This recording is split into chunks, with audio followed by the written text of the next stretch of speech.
Tonight, as rivers and creeks flood across California, life and death rescues are underway. And this person is trapped. A powerful 2-day deluge dumping up to an inch of rain an hour in the saturated, muddy, and unstable hills across Southern California. There are now new evacuations. Mother Nature is not being kind. From San Francisco to Sacramento, streets are underwater, neighborhoods are impassable. Rain records have been washed away in parts of Los Angeles and Santa Barbara counties. Roads are treacherous, a small plane even skidded off a runway. A powerful atmospheric river is sweeping in from the sea, funneling in a season's worth of rain in just days. Are you ready to leave if you have to? Yes, actually we are.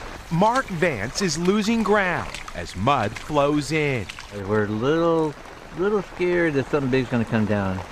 Tonight, another blast of dangerous weather and rain is blowing in. The threat of more mudslides and flooding comes as rescues play out across the state. Miguel Almaguer, NBC News, Los Angeles. Hey, NBC News fans, thanks for checking out our YouTube channel. Subscribe by clicking on that button down here and click on any of the videos over here to watch the latest interviews, show highlights, and digital exclusives. Thanks for watching.